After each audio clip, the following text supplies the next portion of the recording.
Where I was there before, and was saying we could hear the bullfinches over here, and I was a bit further back there, and Philip gives a shoot because he's seen a little bird jumping out of here, and it's actually a brilliantly disguised nest, isn't it? You know, I'm pleased with it because it's the first bullfinches I've actually it's not even very substantial. You can practically see through it for a bullfinch. See, at first that's how I thought it was now, because they're normally a little bit bigger nests, aren't they? Aye. But I'll try and get him without moving stuff around too badly. I've seen the bullfinches, but it's normally new, sure. Aye. It's the first one I've actually come. It's a little yew tree. I'll just move some of these little bits of... Little tiny conifer. Aye. It's a yew. 3.5 foot off the ground, isn't it? It's a little yew tree, isn't it? Is it a yew or a conifer? Aye, but it's, you know... Aye, it's like a fair tree, aye. Aye, but I've got the... And it's working center brilliantly. So I'm saying it's about 4 foot up off the ground. It's an excellent shot of the eggs there. I'm pleased with it, like I said, it's the first one I've Nest and eggs. It's got 4 eggs in. That's brilliant, that. We'll be to come back and film it when the chicks, so if it doesn't get too big, it's a good one to come back to, isn't it? It is, because it's quite an easy place to set a camera up. I think it'll just keep coming back. It's probably not even 4 foot, it's only about 3.5, isn't it? So I'm sort of... I'm like this high, looking down with the camera into it, quite easily. Got the camera over the top of the nest very easily there. That's a brilliant shot of them eggs. It's only took us 3 years, because we found one last year. It's not that. When we did come across one, I was expecting you find them as I normally... Aye, I know. You're right, like, the one we found last year was up some honeysuckle about that high up. About 8 foot off the ground, wasn't it? So this one's very easy to look at and to look into without disturbing it too much. And that's what we wanted. Brilliant.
We're back at the bullfinches. They're about... I was going to say they're not the canny size anymore. They are, aye. I'm very surprised they're still, yeah. But they are about 10 days old. Roughly, roughly. Aye. That I would say. And you can see, I can see bits of colours on the wings there.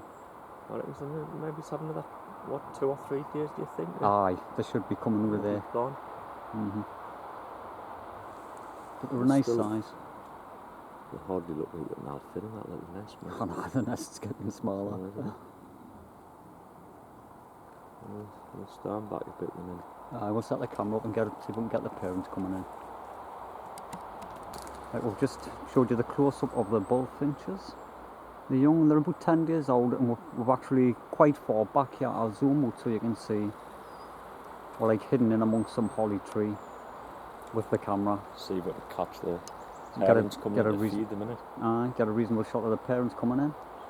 Got the camera about 20 foot away from the nest. Aye.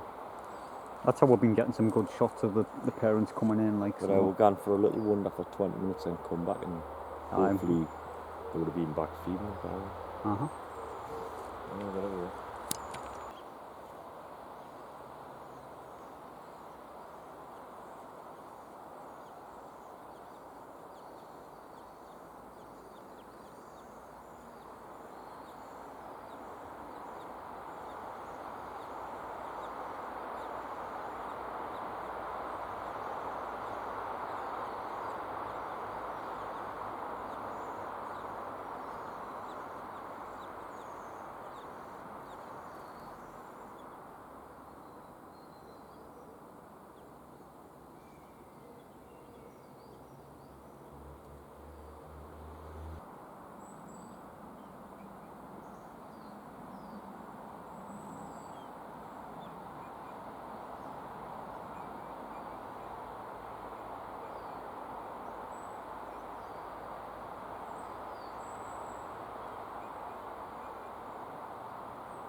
Well, we've come back down to where the bullfinches is, and looks like it's been successful.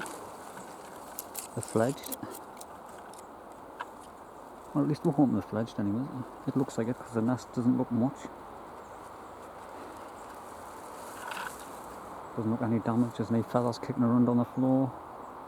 Nothing like that, so looks good. We're going to have a walk around. Good little walk around in the woods, see if we can see. Oh yeah,